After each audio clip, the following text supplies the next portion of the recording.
I realize that we've still got a game going. Yes, this is going to be the preview video for tomorrow because uh, we have an early-ish game. Early for me, in that it's noon my time. I know it's 3 p.m. Eastern, so for people on the East Coast, it's not a big deal.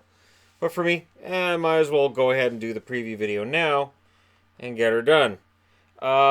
First up, we've got Dallas and Nashville. So there's Nashville articles I've been reading today about how Nashville's goal scoring's got to show up in game two, blah, blah, blah, blah, blah. Your standard stuff. So 1-0 lead for Dallas. It's odd to me that we're talking about Nashville's offense when Dallas's offense was abysmal for most of the season. Now, they win game one, which changes the narrative completely. Of course, Dallas out of the playoffs last year. At this time last year, the Nashville Predators were in the process of going up 2-0 on a Colorado Avalanche team that was completely overmatched when it mattered. They were close games, but when it mattered, Nashville was the winner.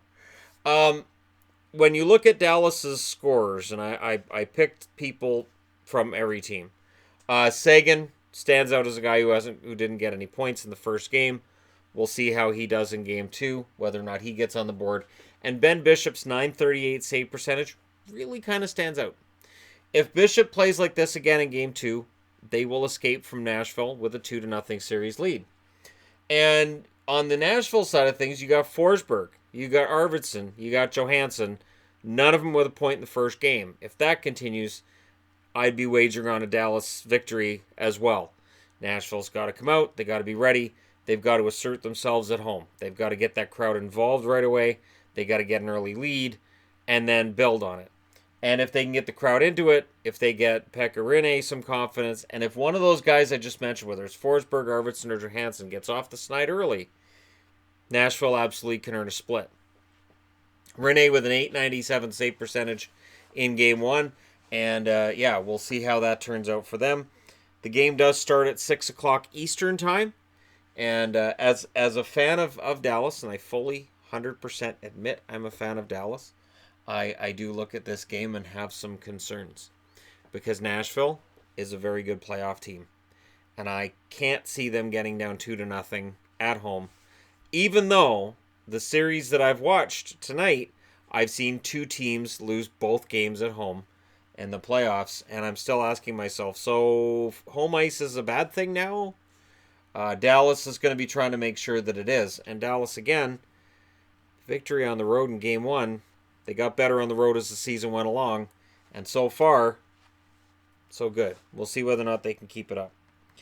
Next up, Colorado.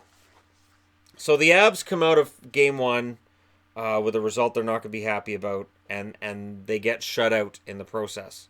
Calgary, it was a perfect home game to start the playoffs. A team that might have needed a little bit of confidence to start the playoffs.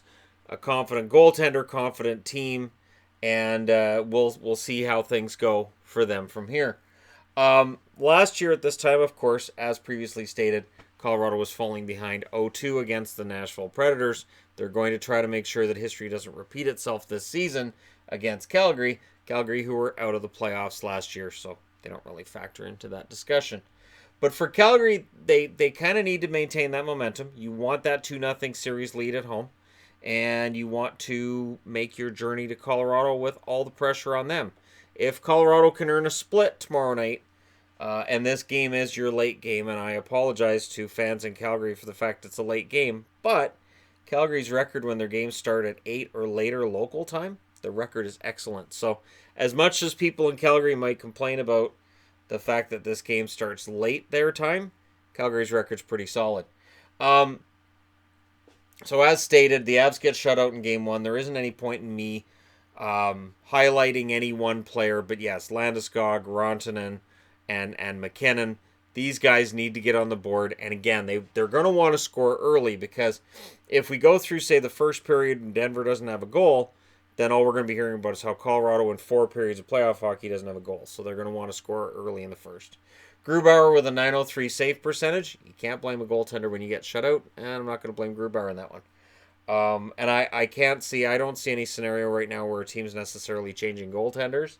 So I haven't looked at the starting goalies because I don't think it's a concern. Goudreau and Monahan were scoreless in that game for Calgary. which is stunning because they won it. And so Goudreau and Monahan are going to be happy with having that 1-0 series lead, and they didn't have to get goals to get there. We'll see what happens in Game 2. And again, Mike Smith with the shutout. If you're Colorado, you might want to get in his kitchen early, and you might want to kind of try to throw him off his game. Get him emotional, get him complaining to the refs a lot, get him, out of his game a little bit. Again, just keep him out of the net, and try to get in there. For the talk that I had before the series about Calgary winning, and I still think Calgary's the better team. Colorado, if they can introduce doubt into the minds of the Flames, they can get the split, and if they can get the split and go home, then it's all about whether or not Colorado can finally start winning some games at home. Their home record this year wasn't very good compared to last season. Their road record was excellent though, so compared to last season. So we'll see if that holds up tomorrow night, or if Calgary's able to make it a 2-0 series lead. That being said, and moving along, yep, Toronto and Boston. All right, Leafs, you're up. Mitch Marner, you're up. Marner showed in Game 1 that he could be better than everybody Boston had on the ice. Toronto showed in Game 1 you've got to be ready. There was an article, Brad Marchand today, talking about that they kind of took it easy.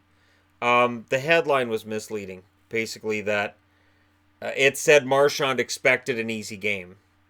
No, if you read the article, read what he actually said. He basically said that Boston came out and he didn't feel that their effort was there to start the game, and that maybe they just weren't up to speed, and maybe they, as a team, kind of took Toronto lightly. But I understand. You got to make everybody hate Marchand, so you make the article that Marchand said this game was supposed to be easy. That way Leaf fans can all get all growly and angry, and then when you read the article, you realize it's not what he said. Anyways, in Game 1, with a chance to go up 2-0, and a year ago, Boston was going up 2-0 against Toronto. This year is different. Matthews and Kapanen, I should say. Sorry, I was saying it right the first time, and then I corrected myself to say it the wrong way. Kasperi Kapanen and Austin Matthews were held scoreless. We don't hear a lot about Matthews being scoreless because Tavares is on the team, and this is kind of why Tavares was added to the team, to take that pressure off Austin Matthews. Anderson, .974 save percentage in Game 1. I'll say right now, if his save percentage in Game 2 is .950, they win. They win if his save percentage is .950, anywhere around there. Boston, much like what Colorado has to worry about with Calgary, Boston's going to have to try to knock Anderson off his game. They're going to have to try to knock all the Leafs off their game. The problem is, if they try to make this a slog, if they put Backes into the lineup, which is expected, and they try to slow the game down, I don't know that that's going to benefit them. I don't. The Boston Bruins are a very well put together team. I've seen some comments regarding Chara, and he's too slow, and he's too this, and he's too that. And I've said this before, I think the biggest problem isn't Chara. I think it's his partner McAvoy has not played well recently. And while I love Charlie McAvoy most of the time, lately he's been making me nervous. And in Game 1 he made me nervous as well. And it makes me wonder if at some point Bruce Cassidy might consider splitting them up. Pasternak, Krejci, both scoreless in that first game. Tuukka Rask, .906 save percentage. Tuukka has to be better. I haven't seen whether or not they might go with Halak for tomorrow. I would. If I was Bruce Cassidy, I would. It doesn't mean that's what's going to happen. But I would. I would come back with Halak. Because if they come out of this game down 2-0 going back to Toronto, in my eyes, the series is over.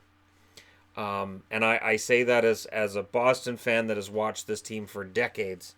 And I'm telling you, if you get out 2-0 against the Toronto Maple Leafs headed to Toronto, the best I think they could hope for is a split. Then they're down 3-1 against Toronto, and Toronto has 3 chances to knock them out. And that's just... The math isn't good for Boston. I know there were 3-1 series comebacks, but I don't want to be betting on that right now. So let's go and get the split tomorrow, and then all you have to do is get a split in Toronto, and you get home ice back. So 8 o'clock Eastern is the start time for this one. So that's a little bit later than you might be used to. Finally, last but not least, Carolina's in against Washington. And Carolina's trying to avoid going down 0-2. As I've said, Carolina doesn't generally lose in the first round, but this is the Washington Capitals. These are the Stanley Cup champions. Right now, Washington has to be licking their chops. Tampa's down. Pittsburgh's down. Washington gets out of this round. They may have an easier time than they might have expected. I'm not saying easy. There's no such thing as an easy trip to the Stanley Cup. But if Tampa's out, and if Boston's out, I mean, like, Tampa, Boston, Pittsburgh would have been 3 of the big 4, right? So, yeah, for Washington, they're probably hoping, it'd be great if we see the Islanders in the next round, and then we got Toronto in the round after that, and then we can go from there. And Toronto fans would be ecstatic with the third round series. And then, of course, if they lost to the Capitals, then Toronto media can attack them again because it's what they do. When looking at this, of course, out of the playoffs last year, that's where Carolina was. And the Capitals actually fell behind 0-2 against Columbus. We will be discussing that a lot in the coming week, I'm guessing, with Columbus currently being up 2-0 against Tampa. Aho and Teravainen were held scoreless in Game 1. Mrazek with an .824 save percentage. Come back with McElhinney. Oshie and Vrana were held scoreless on the Washington side of things. Holtby with a .931 save percentage. And this Capitals team, they look like they want to not suck again this year. So we'll see what ends up happening with them and with this series. This game starts at 3 o'clock Eastern. So it's a nice split between games. You got 3 hours between these ones, another 2 hours before this one, and 2.5 hours before this one. Barring some massive overtime. And it doesn't look like this year they want to play overtime. So far, let me see where this one's at. Yeah, I don't think the game that I'm watching right now is going to go overtime either. So, they seem to be allergic to overtime so far this year. Out of the first 12 games, so far only one of them's gone to overtime. This Vegas-San Jose game is in a third period, and it may very well not go to overtime. And if it does, that's only 2 out of 12. So they want to get this done quickly. And it also looks like, from the way most series are going, these series could be short ones. So teams just want to get it over with and get her done. And I remember playoffs like that back in, I want to say 95, where every series just seemed to end really quickly. I'm like, wow, they really want to get this done. They are not wasting any time. We'll see if Washington can jump on the 2-0 bandwagon tomorrow. But until then, I got the rest of this to watch, and then I got a review to do tonight. So I'm doing the preview before the review, just to keep everybody on their toes. Let me know what you guys think about tomorrow's games, who you think's going to win, that kind of thing. The nice thing with playoffs, because teams don't play back-to-back nights, I can always do a preview before I do the preview for the day after. I'll be doing it again tomorrow as well, just so you guys are aware. Thank you guys so much for all your support. Don't forget to hit like and subscribe if you're browsing your way through. You just happened upon this video. I'm really excited about the playoffs. Are you? I'll talk to you again soon.